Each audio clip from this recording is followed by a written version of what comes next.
We picked the Christmas bump, and it is Sam's turn. Go.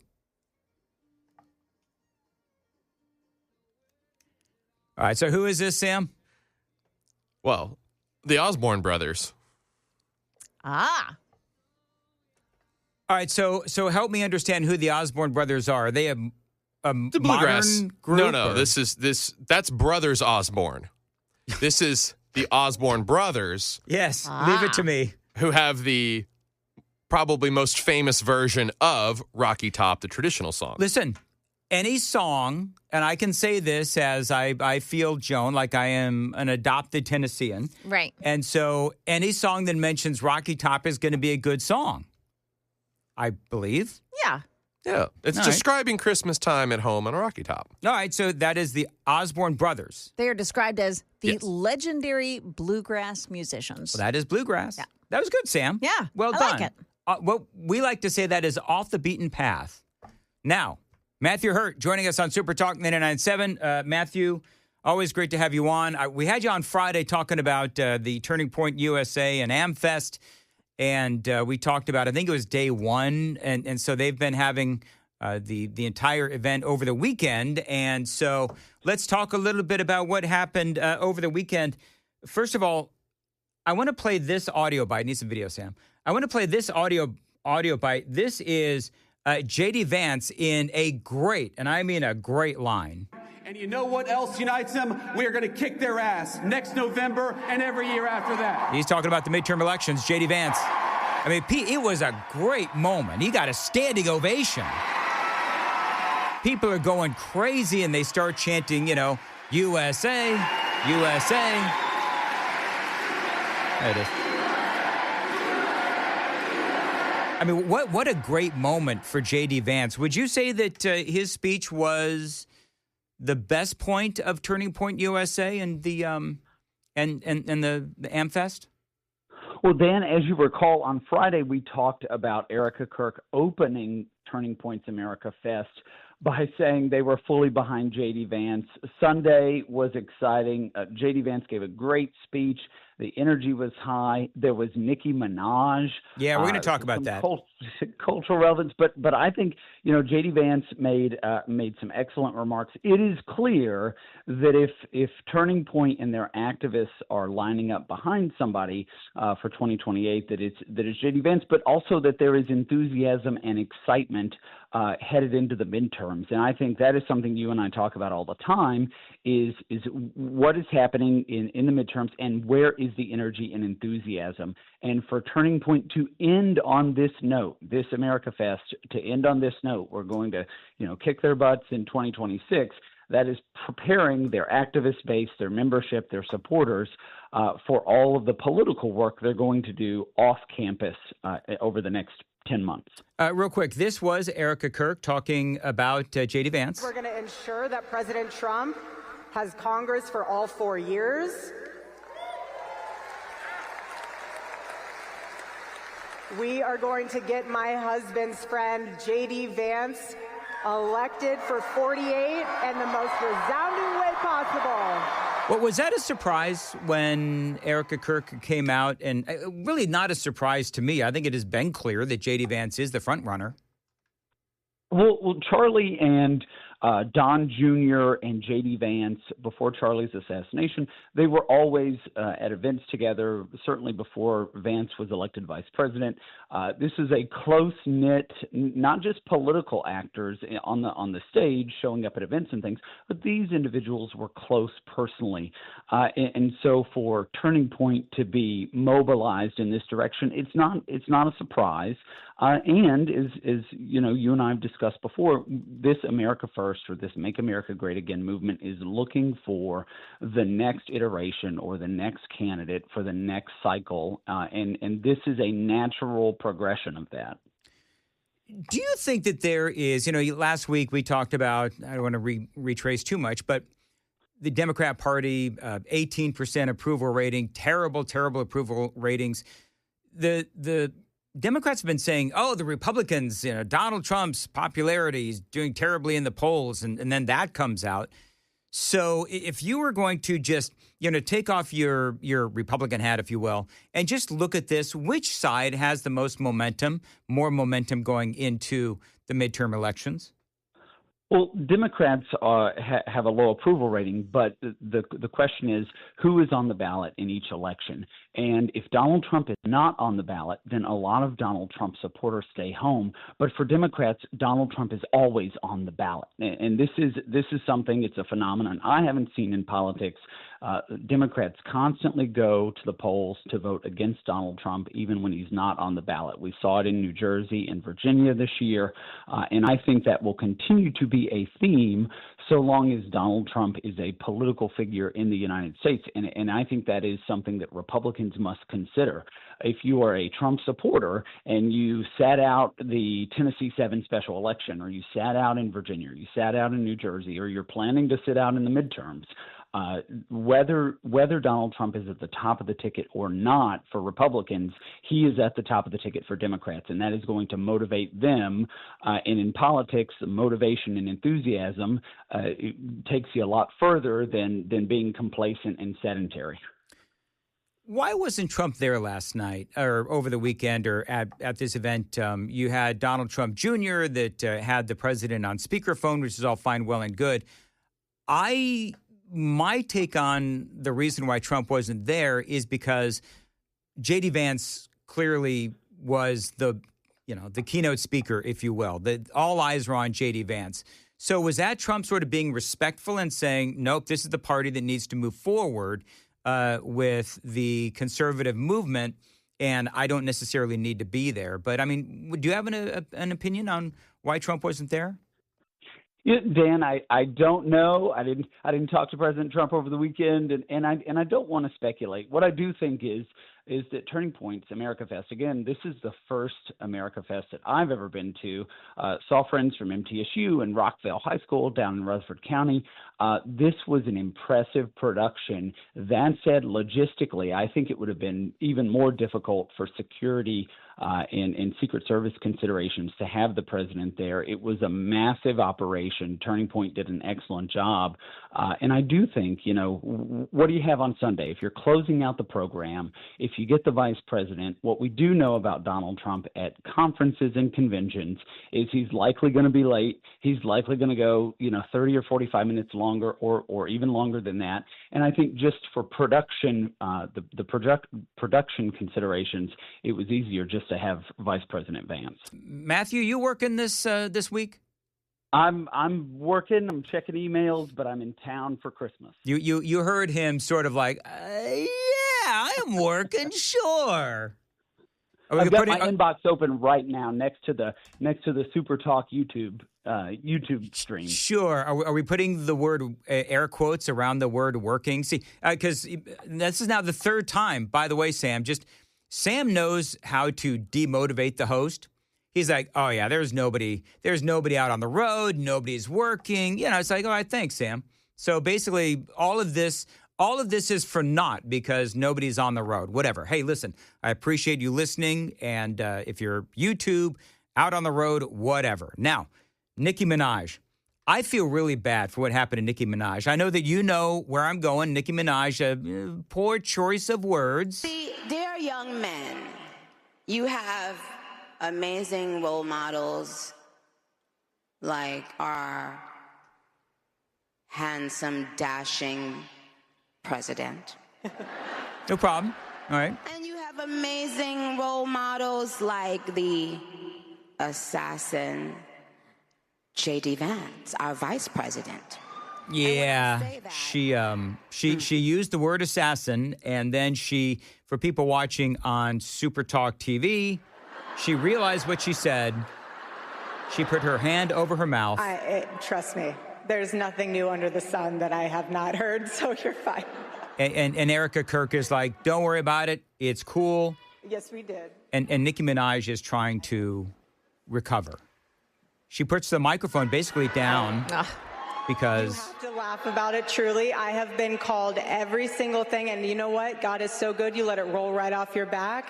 And this is what's so beautiful about this moment, because if the internet wants to clip it, who cares? I love this woman. She's an amazing woman. She has a soul and a heart for the Lord, and words are words, but I know her heart, and it doesn't even matter. And you say what you want to say because I know your heart. I do not judge that.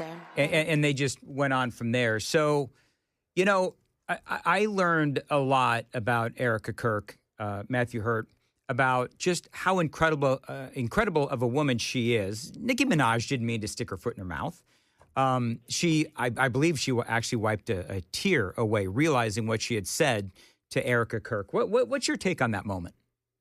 Yeah, I mean, on the ground at AMFest, this was not a significant ripple. It will likely make the news. I think that, you know, you get on stage, and this is something, now I'm not Nicki Minaj and I'm not Erica Kirk, but I've been on stage at large events, and you get tripped up on your words. I think this was an honest mistake, and Erica Kirk reacted with grace, and I think that's the takeaway from it is the reaction. This was just a moment in a weekend of success, a weekend of great speakers, and a conversation with Nicki Minaj, who has been out front for Christians being persecuted in Africa, and has been to the United Nations and has done work alongside this administration. So to showcase someone who is culturally relevant to a different group of supporters or people who like her music, this is a cross-cultural phenomenon, this Make America Great Again, and Nicki Minaj on stage with Erica Kirk shows that. All right, real quick, there is a poll that was done, and they showed, I took a picture of it on the TV. So this was on CNN, and they did a poll. J.D. Vance appears to be Republican frontrunner for 2028. So they've got J.D. Vance at 22%. They've got Marco Rubio at 4%. Ron DeSantis at 2%. They say 64% says no one comes to mind. I'm calling BS on that right now. You ask any conservative, they are either going to say J.D. Vance or Marco Rubio. Far less would say Ron DeSantis. But I think it's obviously those three. I don't believe that 64% of Republicans or conservatives actually said that no one specific comes to mind. Do you believe that? You know, I don't think no one comes to mind is the answer. I think probably for a portion of that 64%, they're saying, who else is out there? What are the options? What does America First look like in 18 months?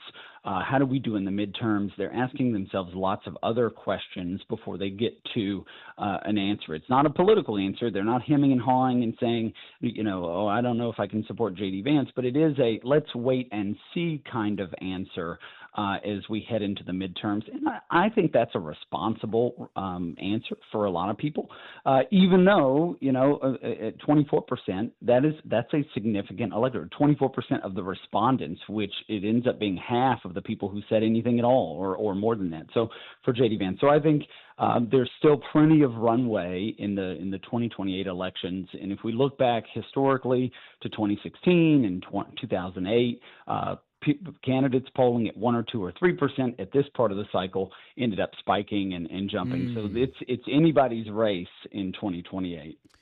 One of the things that I thought was good about some of the things that J.D. Vance said is that he was unifying. And I think, you know, part of what happened at AMFest was that there was a lot of influencers. You had Steve Bannon, you had Tucker Carlson, you had some of these other folks that were just, you know, snipping at each other. And I don't know. I felt like J.D. Vance was incredibly unifying. This is part of what he said. When I say that I'm going to fight alongside of you, I mean all of you, each and every one.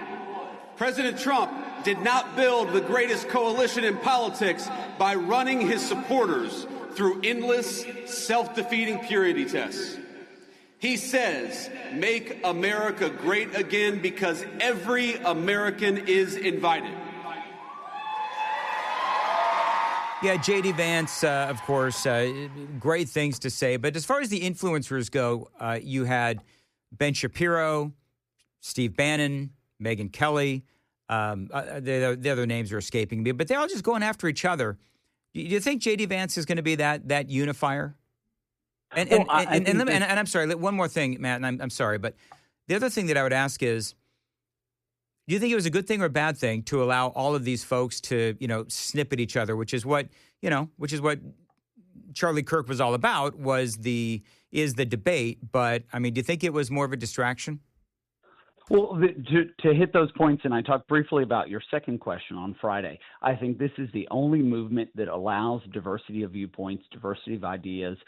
This is something I think Charlie Kirk would have wanted. But to your first point, having Vice President Vance give a unifying speech, and I think he is a figure who can give a unifying speech, that's how the AMFest started tumultuously, I guess the press will say. I think all of those interactions were fine.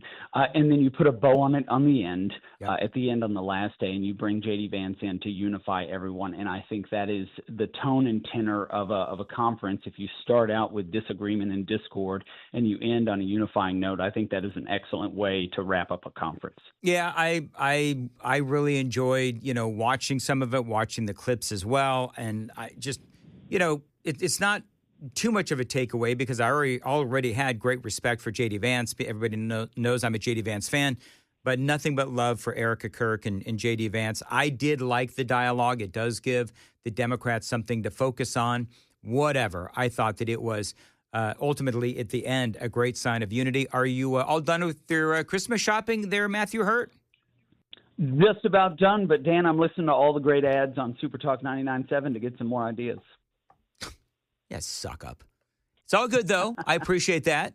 Thank you. And, how long are you in town for? You want to come in to do a segment? I could do that unless you take all these days off recently, Dan. I don't know. I can, but we'll chat and I could swing by. I'm on today, obviously. Tomorrow and Wednesday and then I'm out Thursday, Friday. I think. Is that what we're doing? I think so. Yeah, that would be Christmas and the day after. Yes. So there you go. All right. Well, we'll see if we can make it work. Matthew Hurtt, always appreciate you being on the program. Nasty comment, Joan. About? And Sam.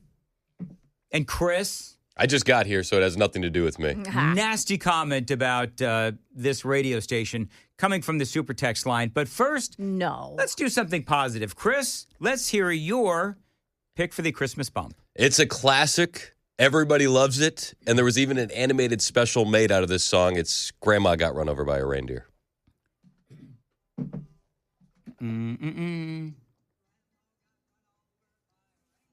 Now, did Grandma actually live? I don't think so. Well, she probably had Obamacare. Shit. I think Grandma had a drinking problem. Think so?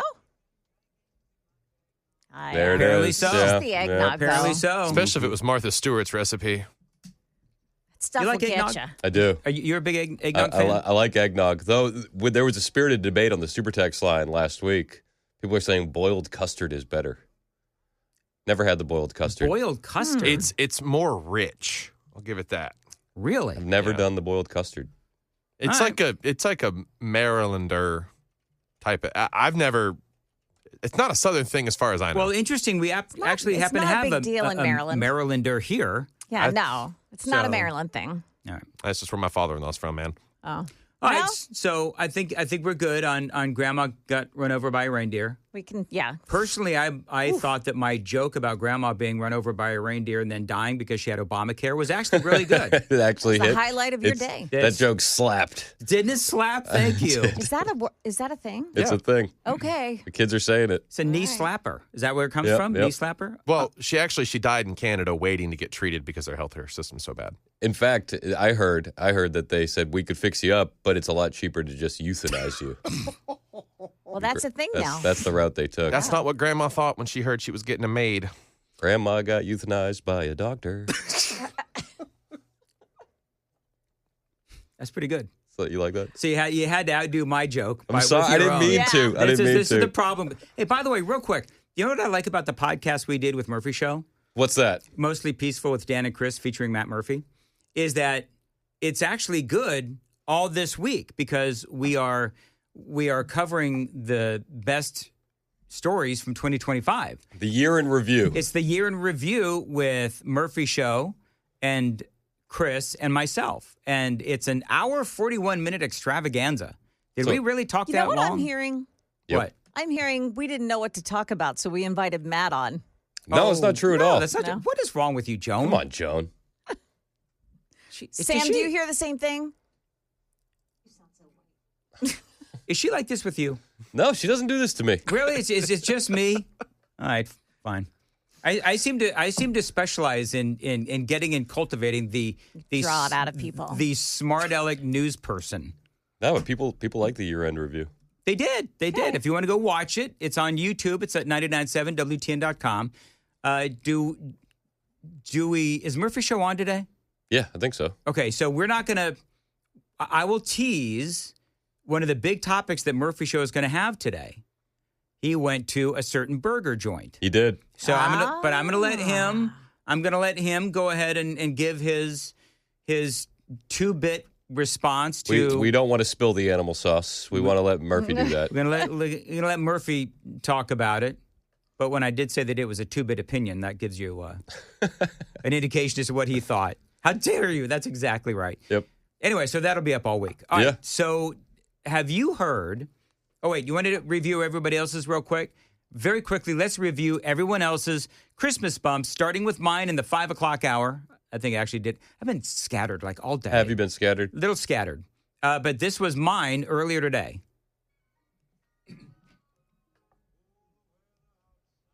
I went Dean Martin. I went old school. You went full misogynistic Christmas song? No, this isn't rapey. It's not rapey. No. No, he did that one last week. It's Let It Snow. He's talking about cocaine. Oh, I thought it was Baby It's Cold Outside. He's talking about cocaine. Oh. Yeah. Let It Snow. I'm just kidding, you Dean Martin fans. He was Mr. Cool. All right, next. What was Jones? Joan had a banger today. Jones Did was hers was really good. So Skip ahead just a little. Yeah, that would be good. it's Lauren Daigle. Lauren Daigle. Lauren Daigle. You ever heard of Lauren Daigle? Oh, I've heard. Okay. I got Kennedy and Virginia tickets to see her last year for Christmas. Oh, no kidding. Nice. All right, let's hear it.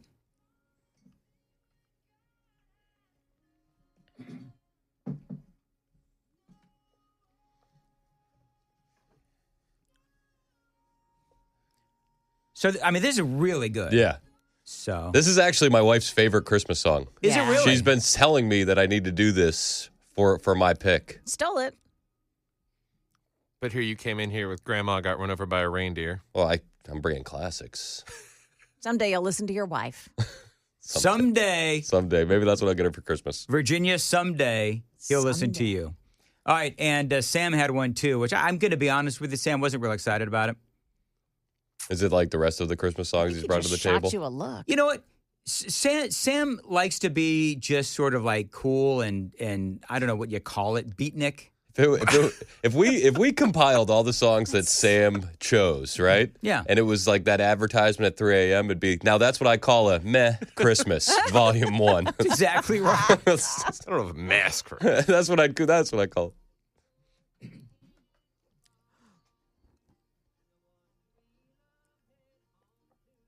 I stand by, now that's what I call a meh Christmas.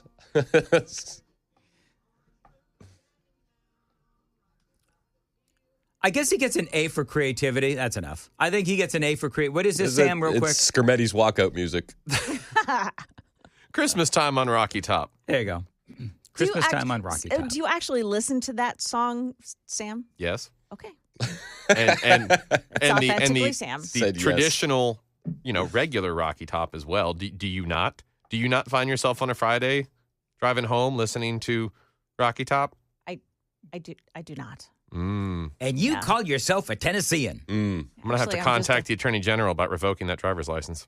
Go ahead. Your tires are done, mister. I drive home. I'm listening to Rocky Top. I'm going to drink, is it Jack Daniel's whiskey they make here? Yes. I drink Jack Daniel's whiskey when I get home. I watch the Vols. And if it's not football season, I'll watch tape on YouTube. That's how I prove my Tennessean. My wife just texted me. She said, it's a Christmas miracle. Dan remembered my name.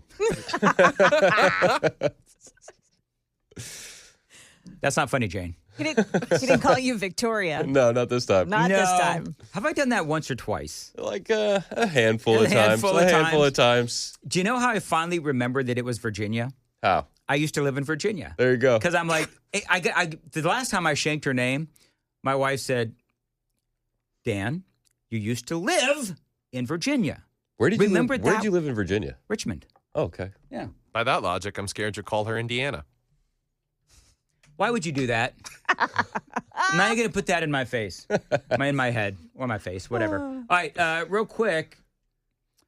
Alex Jones is worried about the mental health of Candace Owens. Listen to this. As most of you that pay attention know, I am not the internet police. I don't infight. I don't try to focus on what other people are theorizing about or doing. I try to focus on what I'm doing. And so it's with a heavy heart that I am forced to put out another report, either tonight or tomorrow morning. We're adding a lot of information right now, a lot more research, dealing with Candace Owens. Just as soon as the whole Egyptian plane thing gets debunked with all the facts, now she's moved to something else, and I'm really worried about her. I'm worried about her and her mind, and I'm also worried about the country and where this is going. It's good to question Charlie Kirk's assassination. I have big questions. We know Cash Patel covered up an investigation into accomplices. I broke that. I'm up before it hit the mainstream news. So I'm not saying don't question. Right. But her latest source and what she's done, implicating the U.S. military and all this other stuff, is just so damaging. And when you go investigate it, it's so crazy. So is she now? Because I jumped off the crazy train a while ago with Candace. So do you know what she's saying about the military? She said that I guess one of Charlie's security guys was at a military base the day before the assassination. Was the last I heard. I could be wrong. There could be more updates. I've stopped listening. Have you stopped listening? Yeah. All right, Jane Joan, have you stopped listening to Candace? I have, but recently I looked up some of the things she said because I really wanted to hear it myself that she's really that nuts, and I think she is. Oh, okay. So I've been going back and listening to segments of her show just so I understand where she's coming from. So I have been tempted to do that too. Just to be honest, I talk about it, but I like being off the crazy train. You know what I mean? Like I got like legit stuff that I've got to research and stuff, and so just if I'm not going to talk about it or if it's not something that I deem relevant, and I'm not hating on Candace Owens. But it sounds like Alex Jones is. And just like with the Egyptian plane, she says she has the metadata, then publish it. Yep. And when she did publish it, and it got fact-checked, it wasn't accurate. Candace, we care about you. But you just doubled down again with something even more absurd. And I hate watching you destroy yourself like this. We'll be covering it all with the reports coming out at Real Talk Jones on X, on Rumble, and Infowars.com. God bless you all. God bless you. Sounds a little out of breath. Well, He's he is just a big standing. boy. Is he big? Is Alex Jones big? He's just standing. He's been losing weight. Has he? Yeah. The internet thinks he was replaced by a clone.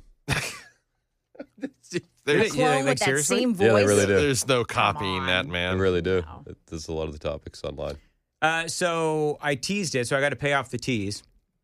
1323 says, so WTN and TPUSA are telling us to excuse and accept Nicki Minaj. Why are you, WTN, going to the woke side? Wow. Are we going to the woke side? To excuse and accept what, just her lyrical content? Is that the issue? I don't really know. I don't know. She's been deviating from the liberal left since she was shamed for not getting vaccinated. Yeah. Oh, it all makes sense. Mm-hmm. She had a friend that got one of the earlier doses of something, and he had serious heart complications right after, and everyone shunned her for pointing that out. I mean, I will be the Brother. first to point out myself that I know absolutely nothing about Nicki Minaj. So, I mean, if she has come out of the closet, if you will, as a conservative, okay. Like I don't know what what I don't like is when people like throw out these sort of guy earlier called me a liar, and I'm still not sure why, but whatever. So I don't like when they throw down these just blanket accusations, but they don't tell you exactly what they mean. Well, I would just assume that they're mad about her lyrical content. But we can like celebrate comedians that come into the fold who have, risque acts. Right. I mean, people grow and mature. Yeah. I mean, eventually, Chris, you're going to grow and mature. Eventually. Isn't it also our I guess our duty as the more understanding side that claims to be so compassionate that we take people in that seek forgiveness? Big tent, man. Big tent. Just saying. Big tent, that's Big right. tent. Well, and it's a youth conference, and all these kids are grown up listening to Nicki Minaj Right. on the radio. And I'm the first to say, when the liberals do it, that celebrity endorsements don't mean anything. But this does seem like quite the moment at AMFest over the weekend. All right, so people are. This is Sonia. Thank you, Sonia. People are pointing out that she is just doing this to get a pardon for her husband, and that she is not a U.S. citizen. What? I don't know. Who's her husband? I don't know. And she's not a U.S. citizen? I think she's from Jamaica. Is she from Jamaica? Is that where she's from? I've never heard her once say, "Hey, man." Never heard her once say. Trinidad. Yeah. How about that? Kenneth Petty. Why is Kenneth Petty in jail? My wife pointed out Nicki Minaj also didn't defend BLM while they were burning down all the cities. Okay, well, that's good. So, she's got obviously some redeeming value. And again, people grow and people change. So, and I don't know anything about where Trinidad apparently, and I don't know about her husband in jail, whatever it is. But POS. Larry says, please stop playing that POS Jones. Alex Jones. Oh. On the air. Not Joan Jones. Of this. Or actually, they might have met Joan Jones. No, stop it. It doesn't say Alex. Anyway, whatever. So, all right. Are you, Chris Hand, done with all of your Christmas shopping? I am. Are you? Yes. So I interviewed Jonathan Fahey, Jonathan Scrimetti, and Matthew Hurtt. They were actually not done with their Christmas shopping. I will say that I still have a few more things that I got to go out and buy, but you're all done. We're wrapped up. You're literally wrapped up. Put a bow on it. Are you a good Christmas wrapper? I lean into the wife and I say, please help. Pass me the bags. But do you have to? Yes. I can bag it in tissue paper like a pro. Yeah. Can you? Yeah. So So you look in the top, you don't know what it is. It is a yearly joke that, like, my wife actually looks forward to my wrapping attempts. Really? Because what did you say in the 5, Sam? Stitched together, like wrapping that's stitched together. Yeah, all slapped together. Yeah, because I'm terrible at measuring. So the other like day, most men. That's what I've heard. I don't know. So trying to wrap something, it doesn't.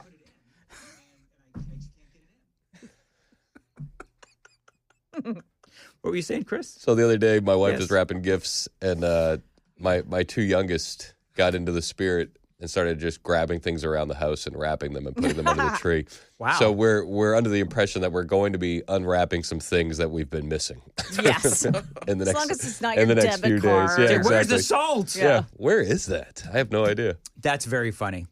So no, I can't. Like, I'll try and put it together, and then there's like one strip that isn't covered. Because I didn't measure right, so I've got to literally cut a piece of wrapping paper to place it over the strip that isn't wrapped. You know what I'm talking about? Yep. So yeah, when Sam says it's all kind of sketched or stitched together, that is exactly how I wrap. And the sides are usually like out like wings. You know what I'm talking about? They look for, because my wife's the same way. They look forward to it because they're like, all these things they can do, but taking paper and folding it around a present is impossible. Here's the great thing, though. Everybody knows it's from me. There you go. You don't have to. You save a lot of money on the name tags. That's exactly right. Listen, this is obviously a Dan wrap, and that's all fine, well, and good. All right, very good. Let's see. Overall, yes and no. Good with Turning Point USA. JD Vance came out 22%. Yeah, Was the polling? I thought it was a good event. There was definitely some infighting, definitely some jibber jabber between warring factions, but I think that's good. And I think at the end of the weekend, JD was a unifier on the main stage. He was a unifier. I actually loved what he had to say. What do you got coming up? We're going to talk about AMFest. We'll also talk about the Venezuelan tanker that we're chasing down in the ocean right now. How hard is it to chase down it? We were talking about this earlier. I mean, they go like 13 miles an hour. How hard is it to chase it down? How long is this going to take?